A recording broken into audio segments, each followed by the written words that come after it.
ይሄ መልእክት ለኢትዮጵያ ህዝብ ነው። እኔ ውድድሩ የቀረው 4 ቀን ነው፣ ግን እኔ አልወዳደርም። በቃ መወዳደር አልችልም። እኔ ለምን እንቁላሉን እኔ አስጠይቄያለሁ፣ በሃይማኖት ማስጠይቄያለሁ። ሲህር ነው፣ ድግም ተሰርቶበታል፣ መተት ተሰርቶበታል ተብያለሁ። በእንደዚህ አይነት ነገር ደግሞ እኔ አልጫወትም። ስለዚህ ኢትዮጵያ ትኬት የገዛችሁ ለውድድሩን ስፖንሰር ያደረጋችሁ ምናምን እኔ አልጫወትም ማለት ነው። በድግም ሰርቶ ነው። ከዚህ በፊትም ንቃተ ህሊናን በእንቁላሉ ከመታው በኋላ ነው በቃ ልጁ ከዛ በኋላ የጀዘበው ማለት ነው። ስለዚህ እኔ ውድድር አልወዳደርም። ትኬት የገዛችሁም ሰዎች በቃ ወይም ሌላ ተደባዳቢ ከውጭ አምጡልኝ። ሐሙስ ሌላ ከመጣችሁልኝ እገባለሁ። ግን ከዚህ ሰውዬ ከመተታም ሰውዬ ጋር አልገባም። በቃ ከዚህ ከበቀሉ ጋር አልገባም። ይኸው ቲሸርታችሁን ውሰዱ። አልፈልግም። ያዝ ውሰዱ።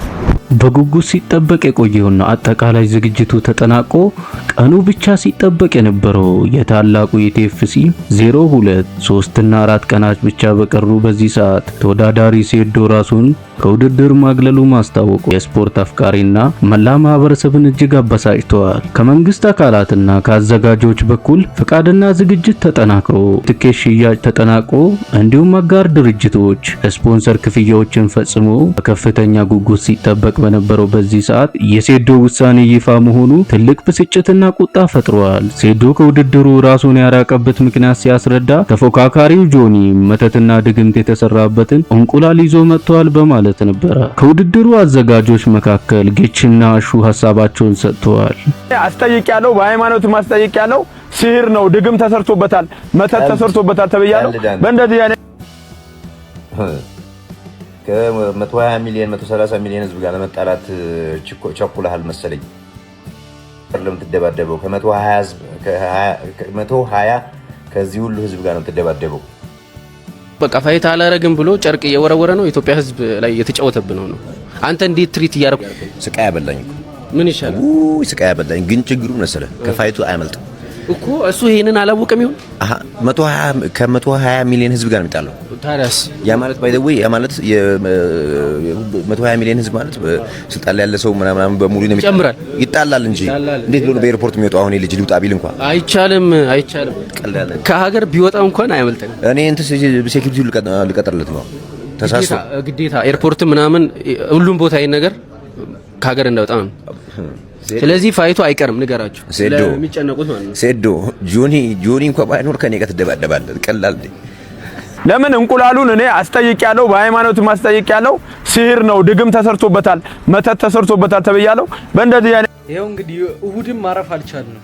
ኤኒዌይስ ሰማሁት ቪዲዮ አሁን ነው ያየሁትና ይኸውላችሁ ልንገራችሁ። አንተም ስማኝ በደንብ ወደህም ይሁን በግድህ ግራም ነፈሰ ቀኝ ከፈለክ እንዴው ነው እንኳን ቢባል ማፍረሻውንም ቢሆን እዛው ሪንጉ ላይ አድርገን ትገባታለህ እንጂ መፋታት የለም። በወድም በግድም ያው ለወጣ ነው ከቤት እስከ ውድድሩ መጨረሻ ቀን ድረስ ከሴዶ ጋር ነው ማድረው እንዳያመልጥ ማለት ነው። ስለዚህ እዛ አንድ ክፍል አመቻቻለሁ፣ ከሱ ጋር እያደርኩ ጠብቀዋለሁ። ምንም አይነት ነገር አይቻልም። ትገባታለህ። ከዚህ ቀደም ጆኒ ከንቃተ ህሊና ጋር በነበረው ውድድር ወቅት በፌስ ኦፍ ጊዜ ላይ እንቁላል በመወርወሩ ንቃተ ህሊና በአጭር ደቂቃ ውስጥ ሊሸነፍ ችሏል የሚል እምነት አለው። ነገር ግን በቅርቡ በሴዶና በጆኒ መካከል በተደረገው የፌስ ኦፍ ስነ ስርዓት ወቅት ጆኒ እንቁላል ይዞ ከመምጣት ውጪ በሴዶ ላይ የመወርወር ሆነ የማስነካት እድል አልነበረውም። በአሁኑ ሰዓት ህዝብና የስፖርት አፍቃሪ እንደዚህ አይነት ቀልዶችን እንደማያልፍና የህግ ማስከበር እርምጃዎች እንዲወስድ መንግስትና የፖሊስ አካላት ዳዩ ላይ ጣልቃ ገብቶ ህጋዊ እርምጃ እንዲወስዱ በጽኑ እየጠየቀ ይገኛል። ሴዶ አልጣላም ብሏል። ከእንደገና አሁን ዛሬ አልጣላም ብሏል። አሁን እኔ ለጌታም ጌታ አለው ባይዘው ለጌታም ጌታ አለው። ምንድነው ጌች ያኛውን ሰውዬ ፎሎ አንፎሎ ያደርጋል። ሴዶ ጌችን ፎሎ አንፎሎ ጌቻውን ቤት ቁጭ ብሎ እሺ ምን ላርግ ዱባይ ላኩ ማስታወቂያ አሰራው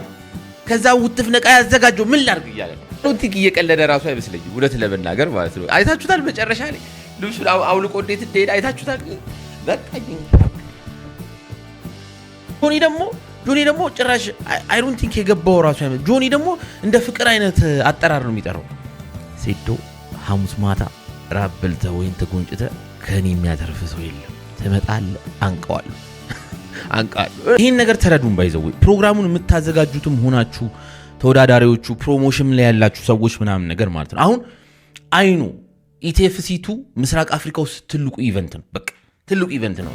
ሳፋሪኮም እነ ጌጅ ምናምን በቃ የሚገርም ስራ ነው የሰራችሁት። እሺ በቃ እኛ ግን 2018ን በትክክለኛው መንገድ መሰናበት አለብን። በቃ እንደ ተመልካች እየፈለግን ያለነው ነገር ይሄ በጣም ብዙ ነገር መጠየቅ ነው። 2018ን በስነ ስርዓት እንሰናበተው በቃ። ስለዚህ የሆነ ሰው ስበሩልን ወይ ደግሞ ኖካውት አብሉልን። ይሄ ከባድ ነገር ነው። አልገባኝም። ይኸውላችሁ እኔ ሴዶን የምደግፈው ታክሲ ውስጥ ጆኒ ጁጂትሱን የሚመስል ሰውዬ ውትፍ ስላሳየኝ ውትፍ ነቀይታ ውትፍ ስላሳየኝ የሴዶ ቀጣይ ምላሽና የህግ አካላት ጣልቃ ገብነት በጉጉት እየተጠበቀ ነው። ታው ሴዶ አላመንኩም። አለማመን ፈልጌ ሳይሆን የተሻለ መዋሸት ትችላለህ። አሁን እግር ያልከው እናቴ አንተ ከዚህ የተሻለ የውሸት ልምድ አለ። ድግምቱ ባይሆን ከተሸነፍክ ማስተባበያውን ሀል አስቀምጠው ለሱ። እኔ አጓጉል ድራማውን ተውና ልምምድህን ቀጥል። ከተሸነፍክ ሰው አያረግም፣ ሰው ይበላሃል። ስንቱን ያሳዘው ሴዶ ያለውን ሰማችሁ? እንደዛ አይነት ቀልድ የለም ሴዶ 150 ሺህ ብር የሰጠውን ትመልሳለህ። አንተም ብዬ ቪቪአይፒ ቲኬት ባለ 100 ሺህ ብር ነው የቆረጥኩት፣ እሱንም ትመልሳለህ። ትቀልዳለህ እንዴ? እኔ አንተም ብዬ 250 ሺህ ብር ኢንቨስት አድርጌያለሁ እዚህ አልደባደብም ምናምን ብለህ ኋላ ላይ መጨረሻ ላይ መተት ምናምን ብለህ ትሻሻለህ እንዴ? ትደባደባለህ። ጎትተን ይዘን የምንገባው ሴዶ። እኔ አሁንም ላንተ ነው ማግዘው፣ ታሸንፋለህ። እኔ ከኋላ ያለው ብያለሁ። አሁንም ካስቸገረን ይገባለሁ። እምቢ ካልክ ግን እኔ ነው የምገጥምህ ሴዶ። እኔ ነኝ ኮላውት ማድረግ እንዴ? ትቀልዳለህ እንዴ? 250 ሺህ ብር ኢንቨስት ያደረኩት ሴዶ። እንደዛ አይነት ቀልድ የለ። ጎትቼ ነው ማስገባ። እኔ አሁንም ወላሂ ወዳሃለሁ። እንደዛ አይነት ቀልድ ግን እንዳትቀልድ። አውዙ ቢላሂ ሚነ ሸይጣን ረጂም። ኧረ ሴዶ በብዙዎች ዘንድ ቁጣና መደናገር ቢፈጥርም ሁኔታው ከሌላ አቅጣጫ የሚመለከቱ ታዛቢዎች ግን ጉዳዩ የታሰበበትና የትኩረት መሳቢያና የቢዝነስ ስልት ሊሆን እንደሚችል ግምታቸውን እያስቀመጡ ይገኛል። እኔ ያው ይወዳደራል። ያው የሴዶ ታውቁታላችሁ። ከዚህ በፊት ስላቸው የነበራቸው ነገሮች አሁንም ወዴት እንደሚወስዱት እነሱ ነገሮች ታውቁታላችሁ። 100% እናገራለሁ። ውድድሩ ላይ እንመለከተዋለን ከጆኒ ጁጂትሱ ጋር። ያው አይ ቲንክ ኢትስ ዘ ሜን ኢቨንት የውድድሩ ማለት ነው። የቲኤፍሲ ሜን ኢቨንት ነው። እንመለከተዋለን። እንግዲህ የ100 ሺህ ብርና የ50 ሺህ ብር ቲኬቶቹ አልቋል። በአሁን ሳለ የቀሩት አይ ቲንክ የ25 ሺህ ብርና የ10 ሺህ ብር ቲኬት ነው ያለው። እነሱን ቲኬቶች እየገዛችሁ ይህን ውድድር ማየት የምትፈልጉ ሰዎች ኤምፔሳ ላይ የገባችሁ ወደ ሳፋሪኮም ባለው በኤምፔሳ ላይ የገባችሁ ቲኬቶችን መግዛት ትችላላችሁ አሁንም ማለት ነው። 3 ቦክሲንግ፣ 3 ሙዋይታይ እና 4 ኤምኤምኤ ጨዋታዎች ነው ያሉት። እነሱን ጨዋታዎች እንግዲህ ሐሙስ ዕለት ከቀኑ 10 ሰዓት ጀምሮ የምንመለከታቸው ይሆናል በአድዋ ሙዚየም ማለት ነው። እስቲ ሴዶ የምሩን አይወዳደርም ከዚህ በኋላ እንግዲህ አሁን ቺክን ካረጋ ወረማ አሁን ባካውት ካረጋ አይመለስም ብላችሁ የምታስቡ ሰዎች ኮሜንት ላይ አስቀምጡልኝ። ከኔ ጋር ግን ማስያዝ የሚፈልግ ይወዳደር ላይ ወዳደር ብለን እንግዲህ በዛው ማሳውቁኝ። እኔ ይወዳደራል ይገባል ብዬ ነው ማስዘው እና በዛውም በእነዚህ በሁለቱ ጨዋታ የትኛውን ሰው እንዲያሸንፍ እንደምትፈልጉ ለማን እንደምትደግፉ ብትደግፉስ ማን ሊያሸንፍ ይችላል የሚለውን ደግሞ ኮሜንት ላይ አስቀምጡልኝ። እኔ መደግፍ የነበረው እስካሁን ድረስ ለሴዶ ነበረ፣ ግን ኦፍ ኮርስ ጆኒ ጁጂትሱ ያሸንፈዋል። እስቲ ምን መለከት